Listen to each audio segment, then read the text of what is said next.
as well. And the surface is quite old. It's reminding me a little bit of Taupo, the last round we had in TRS. The surface is very abrasive, very old.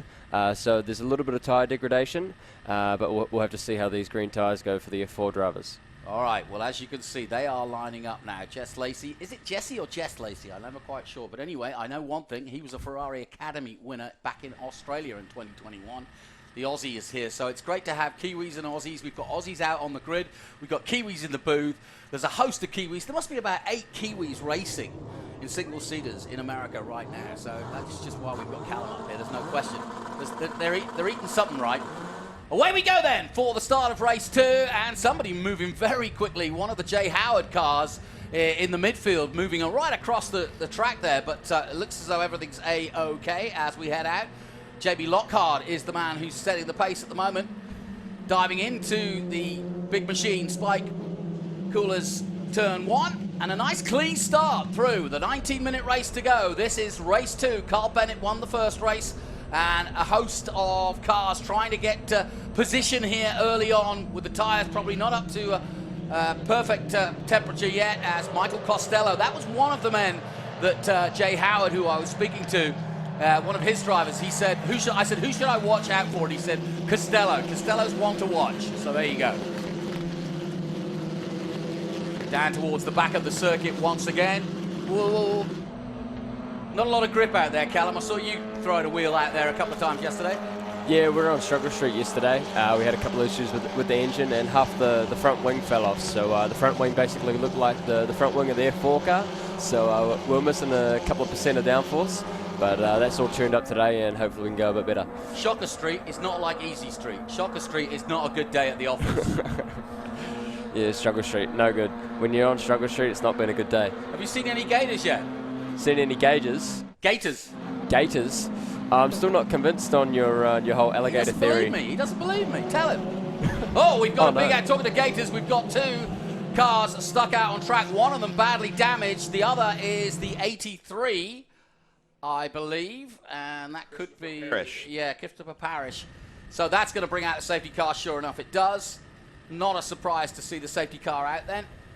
And we come to a grinding halt in this 19-minute race, and it has been red flagged because it was quite a nasty incident, and I think there's a fair bit of damage out there.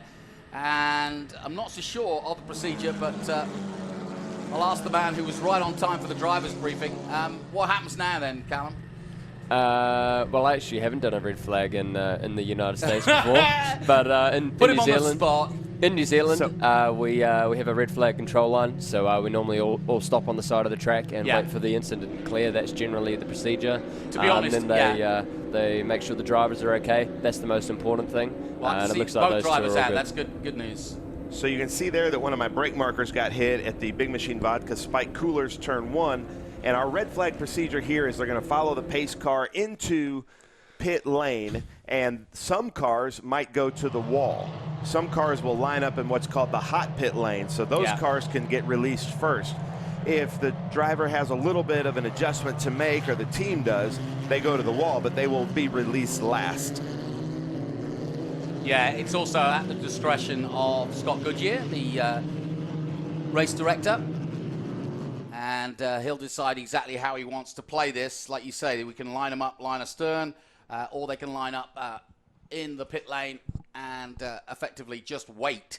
So this is a hard time for any driver or any race where you have to sort of stop-start it like this, because you've got all the adrenaline going, you've got ready for the race, and then suddenly you've come to a complete halt. Great field, though, hey?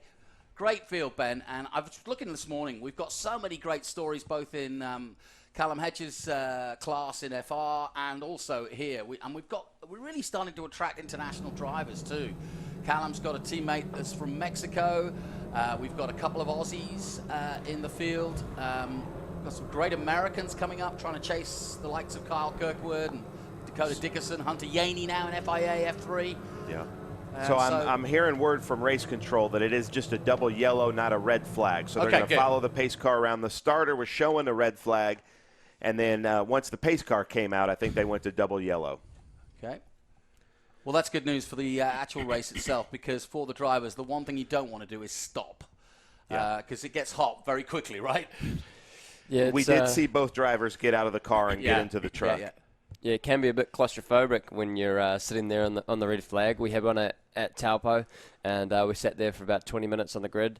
Sometimes you end up needing to pee, sometimes you get a bit sweaty, and it also kind of just ruins your rhythm and routine of the race. So it's always nice that you keep going. Callum, while we've got you under caution here, let's hear a little bit about you. I know you had Shocker Street, as you said yesterday, but I know how quick you are, and I know you'll get to grips with it. What was the problem yesterday, both in qualifying and the race? In qualifying, we had a little bit of an engine issue. We were down a little bit on power, and we thought we fixed it for the race, but then something still wasn't quite right. So they've changed the engine overnight in my car.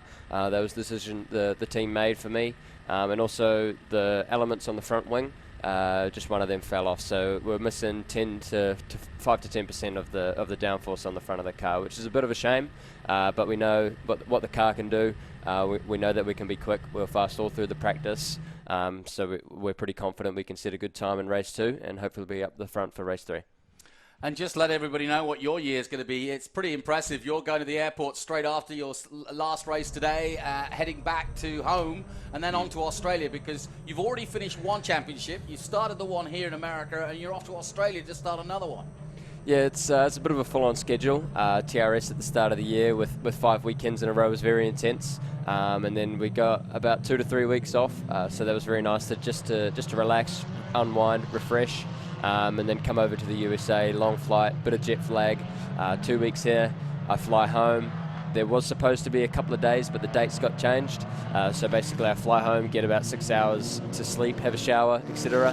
And then jump straight on the big metal tube off to Australia to do some testing. I know you've raced with Earl Bamber before, or Earl Bamber Racing before, but that's a championship, a very prestigious championship. You've got to be looking forward to that as well. Yeah, it's a huge championship. The Carrera Cup in Australia is regarded as one of the highest levels of Porsche racing there is. It's one of the best Carrera Cup championships there is, basically behind Super Cup. They always credit it as being very competitive. 2 of their drivers from Carrera Cup Australia have gone on to become Porsche juniors through the shootout. So it's a very difficult championship. I'm going to be working hard to try my best. Thanks, Callum. Well, we're under caution here. We'll take a short break. We'll be back with the action as it resumes very soon. The Mission Foods Atlanta Speed Tour returns to Michelin Raceway Road Atlanta March 24th through the 26th, featuring the Trans Am Series presented by Pirelli, the Sports Car Vintage Racing Association International GT. Saturday, take part in the Haggerty Cars and Caffeine Car Show with Parade Laps. You do not want to miss the Mission Foods Atlanta Speed Tour, March 24th through the 26th. Thank you for coming up. Ticket discounts and camping is available. For tickets, simply go to speedtour.net. You're in for the race, son. I was going to say, welcome back. Here we go, and we are still under caution as we go through the final complex here. What you're looking down at right now from the drone is one of the major overtaking positions here. And Callum, I don't know if you'd agree with me, but this is the obvious place to overtake. But it's bumpy going in here as well, isn't it? Yeah, there's a very large bump on the braking zone, so it's actually quite difficult to judge where you are, especially with your brake marker. You've got to actually accelerate past the bump before you can brake, otherwise you end up locking tyres. So for me, it's quite difficult to pass there, but I think we'll see a little bit these guys using the slipstream up along the front straight here, and I think the front straight will also have a bit of action. So we are under caution here, as you can see them weaving from side to side, just trying to keep temperature in the tyres. It is quite warm, it's humid here in New Orleans, always hot here down in the Big Easy, but that doesn't mean that the temperature of the tyres, I was learning a little bit about tyres yesterday, and obviously the weaving is fine if you want to get temperature to the outside of the tyre, but you actually want the inner part of the tyre to be hot, and so the heat comes out, so that's why they're doing all this pushing. Now, it was Logan Adams, Chris Parrish, who are both out of the race. That's car number 20 and car number 83, who we saw in that accident. Both drivers out, as you saw, and having probably an interesting discussion on the way back. Yeah, I can imagine there was possibly some stern words, or just a quick, "Are you all right, mate? Sorry about that." So have you had any chance to meet any of the Crosslink QE F4 boys? Yeah, we did a day at Crescent, which is their home track. Yeah. And the young Aussie Jesse, he comes over to the. Is it Jesse then? Well, I call him Jessica to annoy him, but okay, good. Yeah. He's always coming over, trying to wind us up. But yeah, he's a good lad, and he's doing a very good job. Same with all the other guys. I still haven't found your American race name yet, but my mate Ben here is great at that sort of stuff. So he'll come up with a good old boy NASCAR name for you, because you've got to have an American race name. Well, Willie T. Ribs. I mean, that's a great Wally Dollenbach, you know? Wally Dollenbach. What a name. That's exactly. That's a Trans Am champion right there. So Ben, have you got any ideas straight off the cuff? No, I'm going to have to spend the afternoon. We'll think about it. But, we've had some great names. Dick Trickle, for instance. I mentioned him yesterday. NASCAR name, yeah. So I've heard reports from race control, possibly Carl Bennett was passed by 2 cars under yellow. So I think race control's going through that. But I believe we're coming back to green because the lights are off, Jonathan. So we're about to get excited again. Oh, you know it. Carl Bennett, of course, the Thai American, grew up both in Thailand and in the US of A, and got his first ever F4 win. He did a season last year, but yesterday was his first win and his first podium in the series. So we wish him luck, and that could move him up the board if Ben's what he heard was correct. Very hazy here this morning, but off comes the pace car, and we're going to go racing again, and it is Lockhart who will lead them to the green, and he is in control of this race in the 48. Jimmie Lockhart. There he is in the all black on the right-hand side of your screen. They have to stay there until the line. Then they get to spread out, and away they go. Good start from the 19 Costello. And also going to the inside is the 6 of Mossman. He was a feature yesterday as well. And just bopping out there. Here comes Jesse Lacey into second place there, the Aussie. Good start, good restart. And everybody funneling through. Down towards the Bridge Hall Bennett's corner, turn 3. That's a much better start, or a much better restart anyway. And Lockhart leading the way at the moment. Woods-Toth is one to watch. He came from the Radford Karts 2 Cars school or scholarship, and he's a Canadian coming here for the first time, and we're looking for big things from him. He's just ahead of Costello, Mossman, Hauanio. It's a Hawaiian name, I'm told, Kekai Hauanio. And he is in 6th position, just ahead of Bennett, Hodgson, Cará, Daniel Cará, a Brazilian-American in 9th, and then Sherlock, who was right at the sharp end, vying for the win yesterday. Titus Sherlock in 10th position ahead of Kleck. Wisniewski, who of course did the development program this time last year, not old enough to race in F4, and he now is a fully fledged member of the F4 fraternity. And away he goes, just behind him, Alex Berg, in his 2nd season, or returning season for F4. Callum, it doesn't seem like they mind to go wheel to wheel. How comfortable are you when you're really at that close quarters? Or because you know that they're pretty much the same level as you, do you trust what you're up against? For me, it's a little bit different racing in the single-seater. Normally, I have a door and a bit of a roof around me, exactly. So normally you got to meet a couple of meters that way and a couple of meters the other side as well. So it's getting a bit of an understanding for me of just how close you actually can, because you can see the side of your car and you can see the side of theirs. So you can push it up to a limit, basically up until your interlocking wheels, really. But contact is obviously a no-go on a car like this. So you can get very close, lean on each other, but you've got to give a lot of respect so you don't come together. Well, you make an interesting point as well, because for all of you guys starting out in single-seaters, especially these guys out here, this is their first run. You go from karts to slicks and wings, and there is a modicum of downforce. They are mini Formula 1 cars after all, but obviously not the same kind of downforce that you get at that level. But where do you feel it, behind or side by side as well? In terms of like aero wash? Aero wash.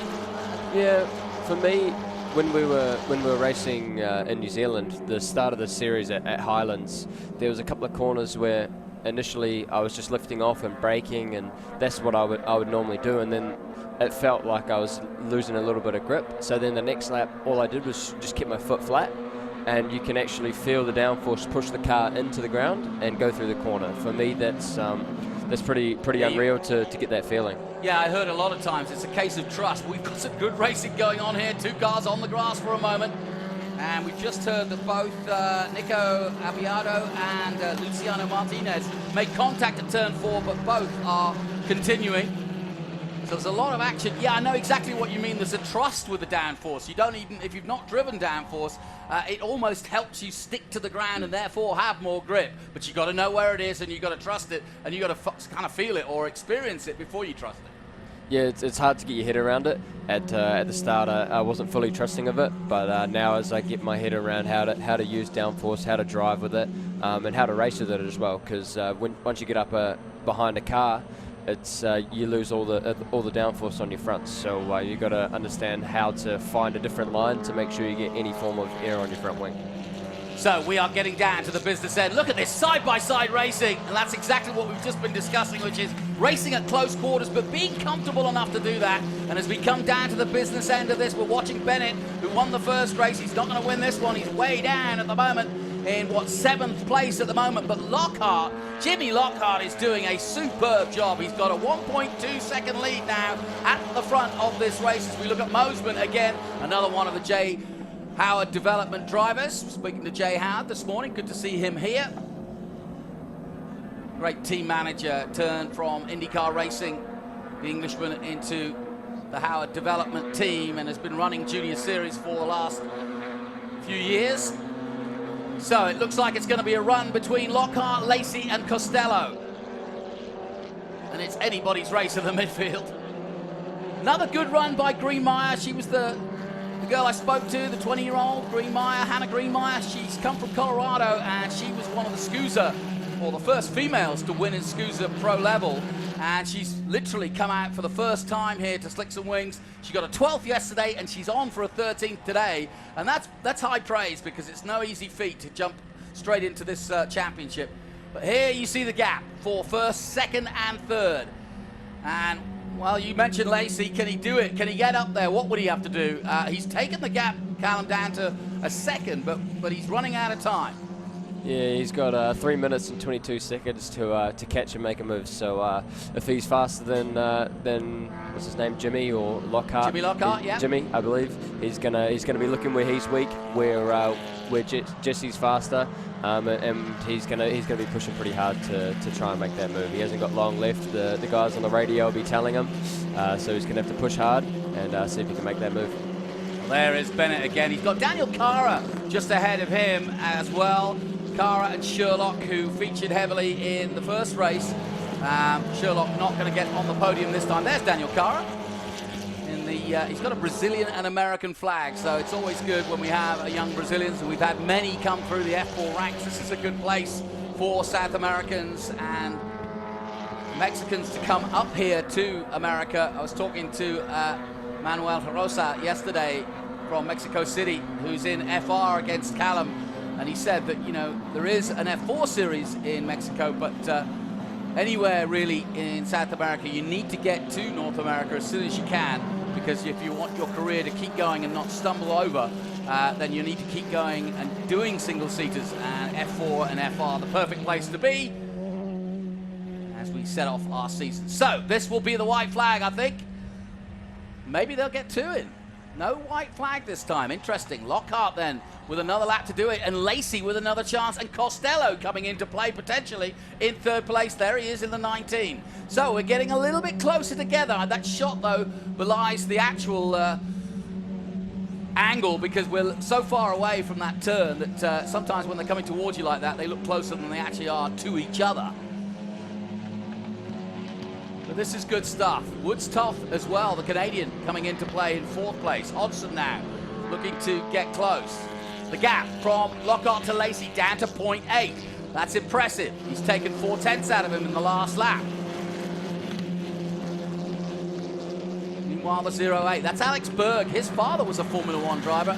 I'm sure he hates to be reminded of that, because everybody immediately clicks onto that. Only briefly, mind. But it's still a great accolade. Good to see, talking of Formula One, the likes of Roberto Moreno, talking of Brazilians here. He works with the Crosslink Kiwi team, a bit of a legend. I don't know if you've met him yet. Yeah, he's up in the engineering room. He's always barking up. He's always got something today to say. He's got a lot of knowledge. He's been in the sport a long time. He's been through a lot of different eras, so it's very cool to lean on guys like them for information. Yeah, I had Alonso Jr. here, who has also played a big part in some of the F4 careers along the way. 2-time Indy 500 winner. So you never know who you're going to meet in this paddock. And there's some pretty big names that have been there, done that, and got the T-shirt, so to speak. Boy, look at this battle through the complex here. You wouldn't think there was overtaking. Here's the white flag then.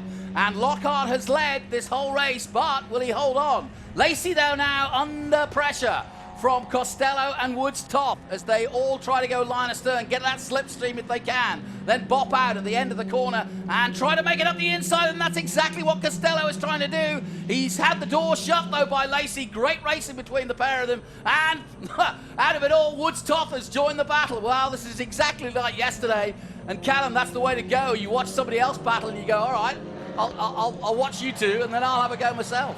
Yeah, Patrick's obviously had his eyes up. He's been looking at the road in front, and he's seen the two cars ahead battling, coming into some close quarters side-by-side racing, and he's managed to capitalise and make a place up into the podium positions there. So very good driving by him. Yeah, well, we're under less than a lap to go, but it's far from over, although Lockhart has pulled the pin a little bit. We're watching this battle for second, third, and fourth, and in the middle of that battle is Woods-Toth from Canada. 16 is Lacey. He's lost a little bit of the ground now, has Lacey, to the leader Lockhart. And so Jimmie Lockhart should pick this up and win this race if he continues at the front as he is at the moment. That will be another good win for him. Making his debut, Jimmie Lockhart, this weekend. And just like Carl Bennett, will be very pleased with his performance. One more race to go from F4 after this. You've been listening to Ben Sissel and Callum Hedge. Callum will be in action in the number 17 in FR Americas later today, so cheer him on. And there's the checkered flag, and it is Jimmie Lockhart who wins by just over a second over Jesse Lacey of Australia. Michael Costello is third, Woods-Toth of Canada fourth, Hodgson fifth, Mossman, Cará, Sherlock eighth, Bennett, yesterday's winner, in ninth, and Alex Berg rounds out the top 10. So a good eclectic group at the front of this battle, and a good international field as we'd expect. Formula 4 America's all about bringing young Americans, but also trying to bring competition like Callum Hedge and entice them to come to this championship so they can really gauge just how and where they are on the international scene, because it's no good just racing against your own countrymen. You need to put yourself and pit yourself against the very best in the world, and that's what we're trying to do here in F4 Americas and in FR Americas. But let's just have confirmation. Jimmie Lockhart for Velocity Racing Development gets the win. Jesse Lacey for Crosslink Kiwi Motorsport is second. Likewise, Woods-Toth of Crosslink is third. Michael Costello, the first of the J. Howard Driver Development drivers, is fourth. Then it's Lewis Hodgson, Frankie Mossman, Cará, Sherlock, Bennett, Alex Berg. We'll take a short break. My thanks to Callum Hedge. Watch out for the number 17. He'll be in action very soon. My thanks to Ben Sissel. We'll take a short break. We'll be right back from NOLA after this.